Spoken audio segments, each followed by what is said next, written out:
Bonjour à tous et à toutes, ici Nicolas de Montréal, au sommet de sa tour, au centre-ville de Montréal. On est mardi, c'est une superbe journée. Je prends quelques minutes pour venir vous parler. Aujourd'hui, il ne vente pas trop sur mon balcon, donc je peux vous amener avec moi. C'est très bruyant comme vous voyez, c'est super dynamique ici la semaine. Il y a juste le samedi où c'est tranquille. Mais même là, ça demeure le centre-ville. Et je suis inspiré aujourd'hui. Ça fait du bien de sentir l'inspiration comme ça. Je pense avoir trouvé le nom pour mon concept, là, ma nouvelle entreprise. Je vous en parle pas tout de suite parce que c'est pas décidé. Et qu'il va falloir que j'achète un .com ou un nom de domaine, donc je vais être certain d'avoir toute la latitude possible. Mais ça avance.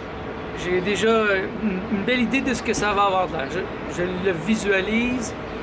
J'ai continué à regarder des portfolios ce matin, à regarder comment les designers se présentent.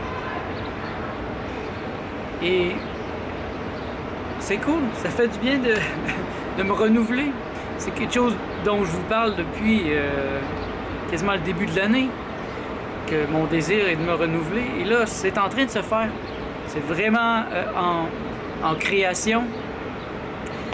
Et donc, j'ai décidé de faire un site à part de mon site principal qui est Champion Web. Donc, ce site, il me reste à décider le nom, qui va être le nom de l'entreprise. Et ça va être plus un portfolio, tout simple. C'est quelque chose que j'ai remarqué beaucoup et qui va un peu à l'opposé de ce que j'ai fait pour championweb.ca. C'est l'ultra simplicité, présenter juste mes meilleurs clients et présenter aussi le défi qui a été relevé. Pas juste présenter le projet en tant que tel, mais le développement du projet, c'était quoi le défi du client? Parce que, le client vient me voir avec un problème et je dois le résoudre. Le problème, des fois, c'est que le site web est absent, ou il n'y a pas d'image de marque, ou le site web est nul, il y a quelque chose qui ne marche pas, le site web est brisé, ou il n'y a pas d'image du tout, il n'y a pas de logo, il n'y a rien. Donc, chaque client est différent et je dois partir du niveau ou du point où il est. Et c'est ça que je dois expliquer dans mon nouveau site, là. C'est ce que j'ai remarqué sur les sites de designers professionnels, les beaux sites qui m'ont inspiré. Il y a souvent simplement une page portfolio avec les meilleurs projets qu'ils ont eus, une page à propos. Souvent même pas une page contact, le email est directement dans le à propos. Et ça me fait beaucoup réfléchir sur les meilleures pratiques pour la création de sites web. Parce que ça faisait déjà quelques années que j'avais étudié le sujet et ça change tellement rapidement. Les choses qu'on faisait il y a 5 ans, il y a 10 ans, ils sont totalement désuètes. Et je me rends compte, par exemple, que une bonne pratique il y a quelques années, c'était de mettre beaucoup de mots-clés sur la page principale pour attirer Google, attirer les recherches par mots-clés, mais ça a l'air qu'aujourd'hui, ça ne fonctionne plus comme ça. Les mots-clés sont achetés par les gros joueurs qui apparaissent tout en haut. Et après ça, si nous, on ne paye pas, les petits joueurs, on n'a pas accès aux premières pages de Google. Et donc, il faut trouver d'autres manières. Et ça, je me suis rafraîchi beaucoup la mémoire et la créativité à ce propos. Donc, je me mets dans la bonne direction pour comprendre ce qui se passe maintenant. Et aujourd'hui, plus que la moitié des gens vont à un site web par leur cellulaire. Donc, c'est comme inversé. Il y a un certain temps, c'était vraiment un site web sur les écrans et c'était ça qu'on devait présenter. Mais maintenant, ce n'est plus ça. Donc, je dois focusser beaucoup plus sur la présentation sur les cellulaires. C'est un peu paradoxal parce que Personnellement, je ne trouve pas que c'est une forme d'évolution que de se promener toujours avec un ordinateur et d'être un esclave, d'être constamment suivi dans tous les détails grâce à cet ordinateur. On peut savoir, quelqu'un qui hack votre téléphone est capable de savoir vous êtes où, quand, qu'est-ce que vous achetez. Et même les grandes compagnies ont accès à ces données. Et moi, ça ne me rassure pas tellement. Et c'est pour ça que je n'ai pas de cellulaire. J'ai le iPhone 6 de Martha qu'elle m'a donné, mais je ne l'ai pas activé vraiment. Je l'ai activé. J'ai pas activé le téléphone dessus, donc si je suis pas à côté d'une prise de Wi-Fi, j'ai pas de téléphone. Et donc, l'idée ne me vient pas de l'amener avec moi si je m'en vais me promener, comme tout le monde le fait. J'en ai pas besoin. Et de toute façon, je me dis, si c'est important, la personne va me laisser un message.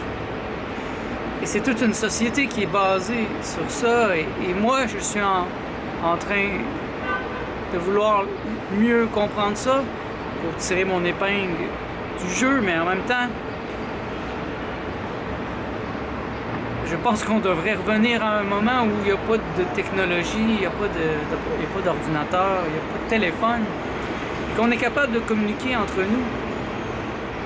Bon, je ne suis pas non plus rétrograde, je pense qu'il y a des bonnes choses. Il y a des bonnes choses qui se font grâce à la communication, grâce à la technologie, mais en même temps, avons-nous la sagesse en tant que civilisation pour cette technologie invasive? C'est très invasif. Ça va tellement vite qu'on n'a pas le temps de vraiment comprendre c'est quoi les impacts que ça va avoir. Vous qui avez des enfants, qui mettez toutes les photos de vos enfants sur votre Facebook, c'est une taxe que vous leur imposez pour toute leur vie. Ils ne seront peut-être pas très heureux un jour de ce que vous avez fait dans votre inconscience. J'ai parlé, par exemple, souvent que mes parents ont fait de leur mieux, mais moi, c'était l'époque industrielle et puis j'ai dû manger des produits industriels en quantité incroyable. Là, je viens de me réveiller, mais le dommage est fait et ça va me prendre des années pour me réparer. Et aujourd'hui, c'est autre chose. Je trouve que certaines personnes sont plus éveillées à la nourriture, à ce qu'ils mettent dans leur bouche. Mais en même temps, ils sont inconscients au niveau des réseaux sociaux ou de l'accès à l'information. Donc, ces enfants qui grandissent, photographiés par leurs parents, pourront un jour être très fâchés que vous ayez fait ça, parce que c'est leur vie privée.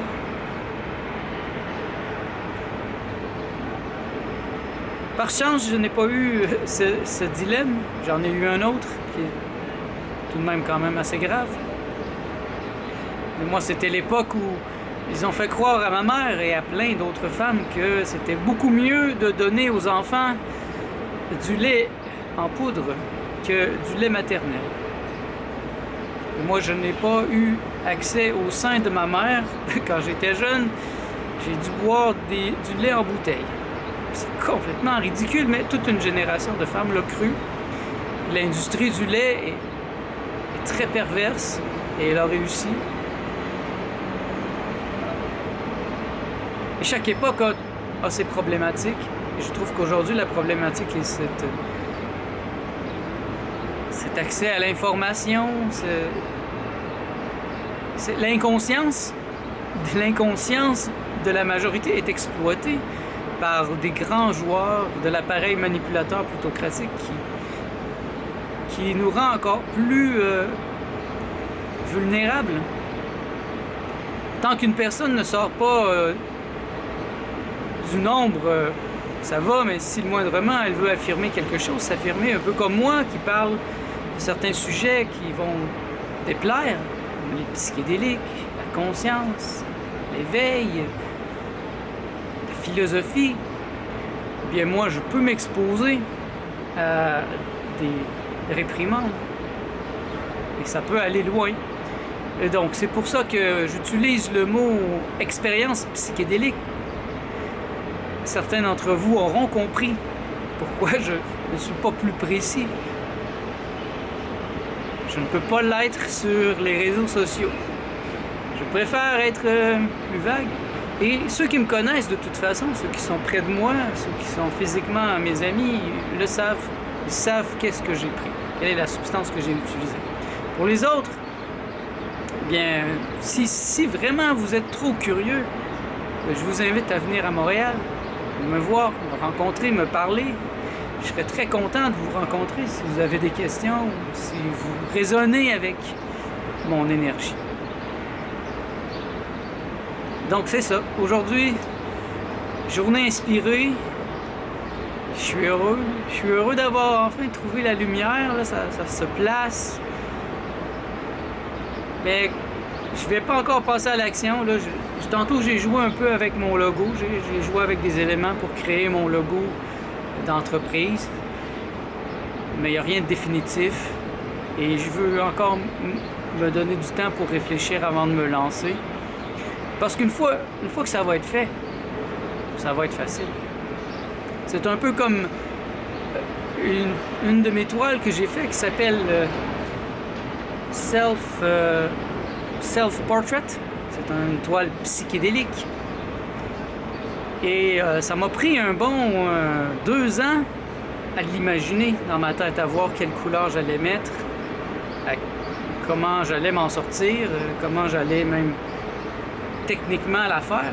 Mais une fois que j'ai eu l'image, que je l'ai vue dans ma tête, ben, ça a pris quelques mois, peut-être 2 mois de travail intensif à remplir des petits carrés de peinture sur une toile de 4 pieds par 4 pieds. Et donc le travail de préparation était beaucoup plus long et ça a l'air de rien, mais je voulais voir les vraies couleurs qui allaient devoir apparaître. Et c'est la même chose. Je veux vraiment voir ce que je dois être, ce que je dois faire, sans l'interférence de ma personne. Ma personne, elle peut servir comme outil créatif. Et c'est là sa force. Mais en même temps, je dois être à l'écoute de l'invisible qui me parle. L'invisible, c'est mon être. Qui est le tout en tout, qui sait tout, qui sait ce qui doit être fait. Donc, je ne veux pas perdre d'énergie, je ne veux pas marcher pour rien, je ne veux pas perdre mon temps. Je veux faire exactement la bonne action, l'action juste. Ça, c'est un concept qui est très important pour moi, l'acte juste. Et l'acte juste est dans le ici-maintenant. L'acte juste. La justesse, c'est la précision de l'être, la précision étrique. Et pour moi, c'est important, ça a toujours été important de poser l'acte juste, parce que l'acte juste est au bon moment. Et parfois, cet acte va paraître démesuré, va paraître déplacé. Par exemple, Hitler croyait qu'il posait l'acte juste. Et qui peut vraiment dire qu'il n'a pas eu raison? La majorité des gens ne savent pas ce qui se passait derrière, en arrière-scène. Et pour lui, c'était l'acte juste. Et même s'il est démonisé présentement, si lui, lorsqu'il faisait son action, était convaincu que c'était l'acte juste, alors il est juste. Dans l'infini, cet acte était nécessaire. Et si lui ne l'avait pas posé, quelqu'un d'autre serait venu, parce que c'était dans l'air du temps. Et ça, c'est un exemple. L'acte juste. Quel est l'acte juste de tel grand personnage qui aujourd'hui est jugé comme négatif, démoniaque? Et donc, ce que je veux dire, c'est que l'acte juste, c'est pas ce que les autres en pensent et n'est pas basé sur ce que les autres pensent. Il est basé sur ce que je sens moi-même, mon sentiment. Mon sentiment est que je pose l'acte juste. Même si dans les faits, j'ai l'impression de marcher sur une corde au 29e étage comme ça, d'être en danger. Si je mets un pied après l'autre, ben je sais que ça va fonctionner. Je vais accomplir mon but. Je vais créer un nouveau site internet, créer un nouveau concept d'entreprise qui va m'amener de nouveaux clients, des nouveaux clients qui vont rafraîchir ma vie, qui vont me donner plus d'argent pour un travail moindre, je le souhaite. Et ça va m'enlever une bonne pression parce qu'il faut que je paye mon appart ici, il faut que je paye mes dépenses de base.